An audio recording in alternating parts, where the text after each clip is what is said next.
Olá, bem-vindo ao Momento de Liberdade, o seu canal de mensagens cristãs. Dê o seu like, inscreva-se no canal, ative o sininho das notificações e compartilhe. Vamos a mais uma mensagem.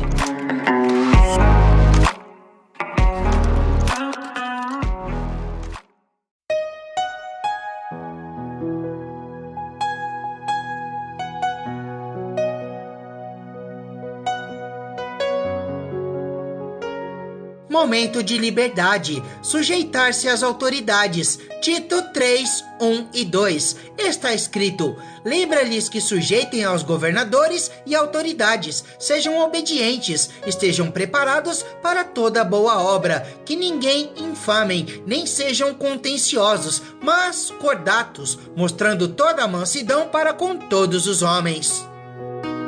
O Último Rei, ou Birkebeiner, é um filme norueguês lançado em 2016, baseado em fatos. Em 1206, na Noruega, explode uma guerra civil que arrasa o país. A igreja deseja de todas as formas assumir o trono, o que força o rei a lutar pela sua sobrevivência juntamente com um grupo de rebeldes. O rei acaba por descobrir que teve um filho ilegítimo quando está em seu leito de morte. O menino é o único herdeiro do trono e a sua morte é desejada por cerca da metade do reino. 2 integrantes do grupo de resistência são designados como protetores do pequenino herdeiro e necessitam realizar uma cruzada perigosa para a proteção do futuro rei da Noruega. O rei é a figura máxima do poder do regime do governo da monarquia, ou absolutismo, como também é chamado, porque seu poder não apresenta limites. Seu governo é vitalício ou dura até que ele abdique do poder. A transmissão de poder não ocorre através de eleições diretas, como no presidencialismo, mas de forma hereditária, ou seja, de pai para filho. Este regime de governo somente entrou em decadência após a Revolução Francesa em 1789 e teve como substituto a República em grande parte dos países. Ela pode ser parlamentarista ou presidencialista, como conhecemos no Brasil. Os povos germânicos habitavam o norte da Europa, onde hoje estão localizados países como Alemanha, Áustria, Dinamarca, Noruega, Suécia, Holanda, Bélgica, Luxemburgo, Reino Unido e parte da França. É por causa das invasões destes povos ao Império Romano que houve um colapso e o caos administrativo, econômico e social que levou ao seu esfacelamento. A Igreja Católica, porém, conseguiu evitar o seu desmantelamento e manter a sua estrutura religiosa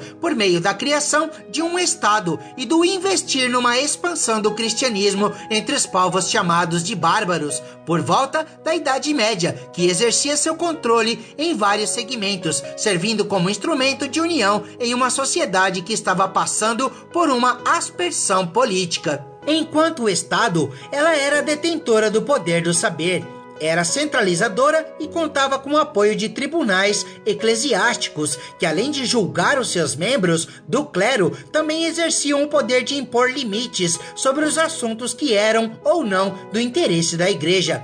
Pode-se de alguma forma afirmar que a igreja formou a sociedade feudal, mas, como é conhecido através da história, ela cometeu muitos excessos em nome de Deus. É por isso que cristãos de algumas denominações, como os batistas, defendem a divisão entre Estado e igreja, por entenderem que a igreja deve exercer a sua influência de modo regulador de consciência do Estado e exercendo as obras sociais que muitas vezes ele não consegue dar conta. Quanto à obediência, é importante se dizer que um cristão deve contribuir para o desenvolvimento da sociedade na qual está inserido, trabalhando, pagando seus impostos, exercendo trabalhos voluntários, seguindo as leis vigentes, desde que elas não se oponham às leis de Deus. Portanto, não se trata de uma obediência cega e restrita. Pelo contrário, o cristão, como um bom conhecedor das leis de Deus, deve julgar se as ordens que lhe são dadas por qualquer autoridade, seja em qual for a esfera de poder, se elas não ferem os valores eternos aprendidos com Cristo. Em caso de transgressão às leis de Deus, ele não deve obedecer e está autorizado por Deus a ser um transgressor das leis dos homens. Mas, quando isto não ocorrer, ele deve ser um exemplo de boa vontade, presteza, obediência para com as autoridades, de modo a tirar delas o louvor. O cristão deve em muitas vezes ser um conselheiro do bem, dando às autoridades instruções de como devem proceder de maneira benigna, a fim de abençoarem e promoverem o bem-estar do povo. As autoridades foram criadas por Deus para servirem como instrumento do Senhor, punindo os que procedem mal e louvando os que procedem bem. Ao Estado cabe o poder de espada, que consiste até mesmo em tirar a vida daqueles que são malfeitores, embora tal poder, nos dias de hoje, seja amplamente discutido pelas entidades de direitos humanos. É por isso que, para se aprovar a pena de morte em um país, é preciso que haja um sistema de justiça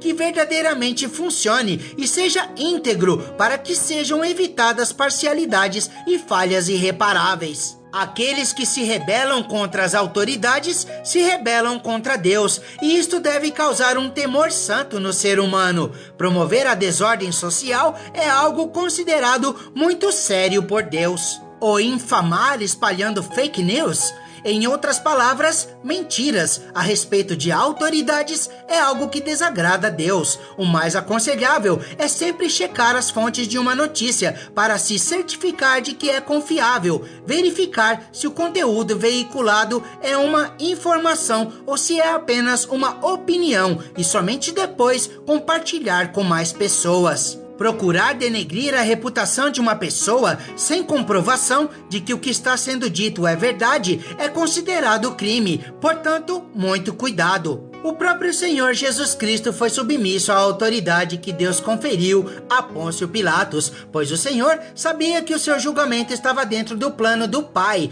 para a sua vida. Convido você a fazer esta oração. Senhor Deus, santificado seja o teu nome. Declaro ter o desejo de sempre ser obediente às autoridades, por saber que elas foram constituídas por ti, portanto, são ministras do Senhor na sociedade. Conceda-me discernimento espiritual para que eu sempre exerça um julgamento correto quando uma ordem me seja dada, a fim de não transgredir as suas leis. Auxilia-me caso o Senhor queira me usar como conselheiro de alguma autoridade.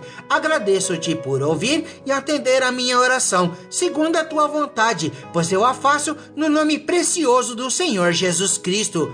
Amém.